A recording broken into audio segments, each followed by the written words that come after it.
Hello friends, आपका स्वागत है मेरे यूट्यूब चैनल पे। तो आज हम पढ़ेंगे झारखंड के कृषि के बारे में। अभी तक हम लोगों ने झारखंड के प्रमंडल, नदियाँ, जलप्रपात और गर्म जलकुंड को पढ़ लिया और उन पे आधारित प्रश्नोत्तर का सेट भी कर चुके हैं।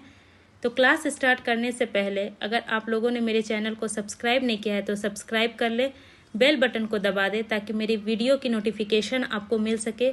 तो चलिए स्टार्ट करते हैं आज का क्लास। झारखंड की कृषि। तो झारखंड की कृषि जो है एक जीवन निर्वाह कृषि है। यह पठारी क्षेत्र होने के चलते यहाँ अन्य प्रदेशों की तुलना में बहुत कृषि योग्य भूमि कम है और यहाँ की कृषि जो है वर्षा पर निर्भर करती है क्योंकि सिंचाई के साधनों में भी यहाँ कमी है। तो चलिए देखते हैं कृषि के बारे में। झारखंड के जीविका और अर्थव्यवस्था का मुख्य बुनियाद कृषि ही है। झारखंड एक पठारी क्षेत्र होने के कारण अन्य प्रदेशों की तुलना में झारखंड में कृषि योग्य भूमि बहुत कम है। यहाँ मात्र 47% जमीन ही कृषि के योग्य है। आपको क्वेश्चन पूछ सकता है कि झारखंड में कुल कृषि योग्य भूमि कितनी है, तो कृषि योग्य भूमि कितनी है? 47%। यहाँ की कृषि कैसी है? तो यहाँ की कृषि जीवन निर्वाह कृषि है। पठारी भाग होने के कारण सिंचाई के साधनों में कमी है। इसके कारण यहाँ तालाब और कुएं खोदने में भी कठिनाइयों का सामना करना पड़ता है। यहाँ सिंचाई की कमी है और सिंचाई के लिए तालाब या कुएं खोदने पड़ते हैं तो उनमें भी बहुत कठिनाइयों का सामना करना पड़ता है। झारखंड की कृषि वर्षा पर निर्भर है। यहाँ के खेतों में काम करना आसान नहीं है क्योंकि भूमि जो है वो बहुत ही उबड़ खाबड़ है और छोटे छोटे जोत हैं तथा बंजर भूमि भी यहाँ है। यहाँ सिंचाई का मुख्य साधन कुआं है। और झारखंड की मुख्य फसल क्या है? तो मुख्य फसल धान है। क्वेश्चन पूछा जाता है कि झारखंड में सिंचाई का मुख्य साधन क्या है? तो सिंचाई का मुख्य साधन यहाँ कुआं है। और मुख्य फसल कौन सी है? तो मुख्य फसल धान है। राज्य की 38 लाख हेक्टेयर भूमि पर ही कृषि कार्य संभव है। ये इम्पोर्टेंट है फ्रेंड्स कि कितनी भूमि पर कृषि कार्य संभव है? तो 38 लाख हेक्टेयर भूमि पर कृषि कार्य संभव है। और झारखंड की कुल श्रम क्षमता का कितना प्रतिशत कृषि पर निर्भर है? तो 66.85% जनसंख्या कृषि पर निर्भर है। झारखंड में कृषि कार्य में कुल कितनी प्रतिशत भूमि का उपयोग होता है? तो 23% भूमि का उपयोग होता है। ये सारे पॉइंट बहुत इंपॉर्टेंट है। झारखंड राज्य में प्रति व्यक्ति जोत का औसत आकार 1.17 हेक्टेयर है। प्रति व्यक्ति जोत का औसत आकार कितना है? तो 1.17 हेक्टेयर।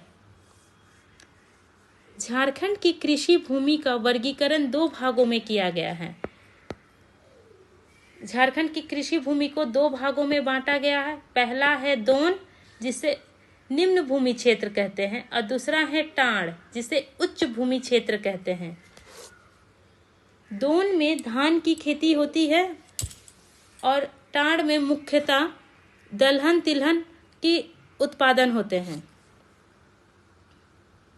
नेक्स्ट देखते हैं झारखंड में फसल के प्रकार कितने तरह की फसलें उगाई जाती हैं। तो झारखंड में 3 तरह की फसलें उगाई जाती है, खरीफ, रबी और जायद। 3 तरह की फसलें होती है, खरीफ, रबी और जायद फसलें।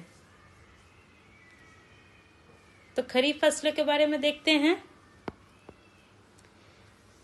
आप इनकी बुआई कटाई का समय जानिएगा और खरीफ फसल में कौन कौन सी फसल आती है ये जानिएगा।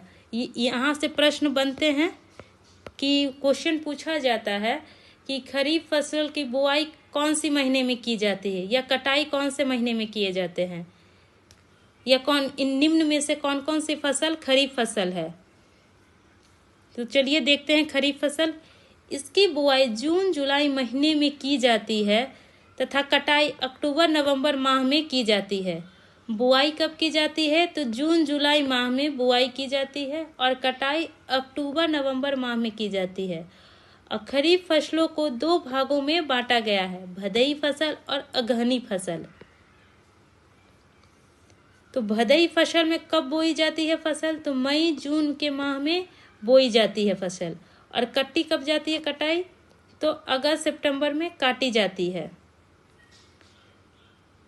अगहनी फसल, अगहनी फसल जून जुलाई में बोई जाती है तथा दिसंबर में काटी जाती है।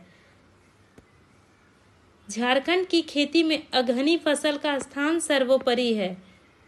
तो कौन सी खेती का स्थान सर्वोपरि है झारखंड में? तो अगहनी फसल का स्थान सर्वोपरि है।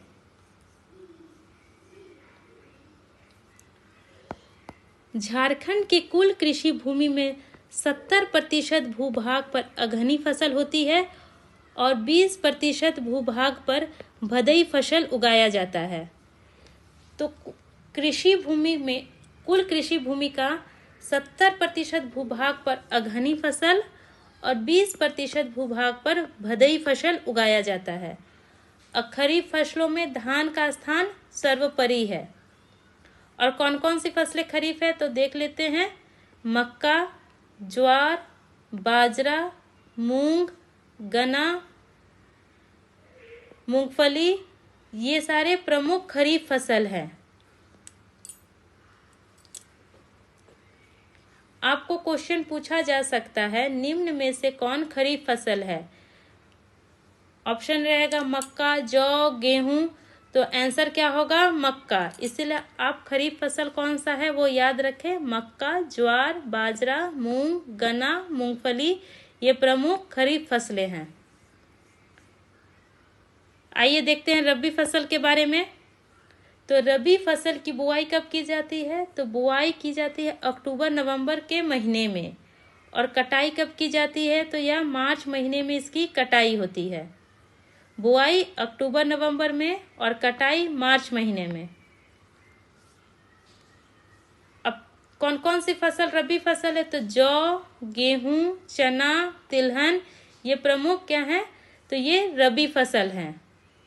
रबी फसल को बैसाखी फसल भी कहा जाता है। बैसाखी फसल किसे कहा जाता है? तो रबी फसल को। या रबी फसल का अन्य नाम क्या है? तो बैसाखी फसल।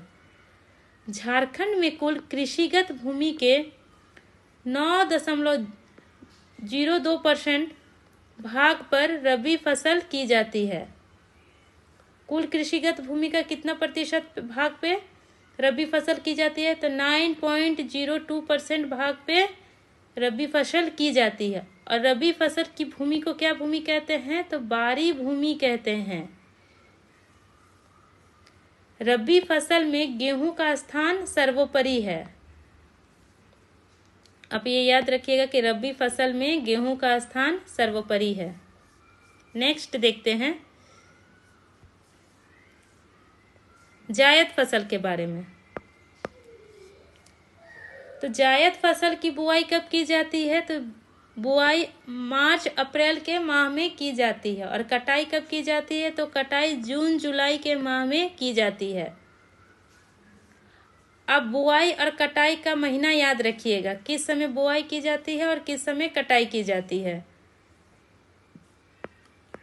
कुल कृषिगत भूमि का लगभग 0.73% भाग पर जायद फसलें उगाई जाती हैं। और जायद फसल में क्या आती है? तो हरी साग सब्जियां आती हैं।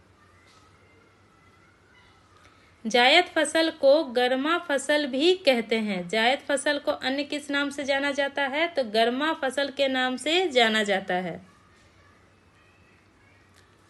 जायद फसल की खेती झारखंड के उस भाग में होती है जहां सिंचाई की उपलब्धता हो या आर्द्र भूमि वाले क्षेत्र में। जहां सिंचाई की उत्तम व्यवस्था हो वहीं पर जायद फसलों की खेती की जाती है। आइए देखते हैं झारखंड की प्रमुख फसलें। तो झारखंड की प्रमुख फसलें कौन कौन सी हैं? तो पहला प्रमुख फसल है धान, दूसरा प्रमुख फसल है मक्का और तीसरा प्रमुख फसल है गेहूं। आपको क्वेश्चन पूछे जा सकते हैं कि झारखंड की पहली प्रमुख फसल कौन सी है, तो वो धान है। दूसरी प्रमुख फसल कौन है, तो मक्का है। और तीसरी प्रमुख फसल कौन है, तो वह गेहूं है। धान का सर्वाधिक उत्पादन सिंहभूम क्षेत्र में होता है तथा सिंहभूम, रांची, गुमला, दुमका इन जिलों को मिलाकर झारखंड के कुल धान के लगभग 50% का उत्पादन होता है। ये चारों जिलों को मिला के झारखंड के ये चारों जिलों को मिला के कुल धान का लगभग 50% का उत्पादन होता है। ये आप याद रखिएगा कि सर्वाधिक उत्पादन होता है सिंहभूम क्षेत्र में, और सिंहभूम, रांची, गुमला और दुमका ये चारों जिलों को मिला के लगभग 50% धान का उत्पादन होता है झारखंड में।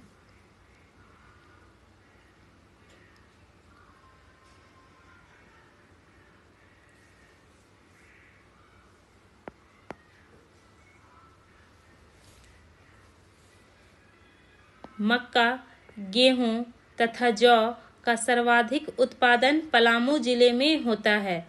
मक्का का सर्वाधिक उत्पादन कहाँ होता है, पलामू। गेहूं का सर्वाधिक उत्पादन पलामू तथा जौ का भी सर्वाधिक उत्पादन पलामू जिले में होता है। दलहन तिलहन का सर्वाधिक उत्पादन कहाँ होता है, तो पलामू परमंडल में होता है दलहन तिलहन का सर्वाधिक उत्पादन। गन्ना का सर्वाधिक उत्पादन कहाँ होता है, तो यह हजारीबाग में होता है। और गन्ना एक नगदी फसल है। नगदी फसल कौन है, तो वो क्या है, गन्ना। नेक्स्ट देखते हैं मड़ुआ का सर्वाधिक उत्पादन रांची जिला में होता है। मड़ुआ का सर्वाधिक उत्पादन कहाँ होता है, तो यह रांची जिला में होता है।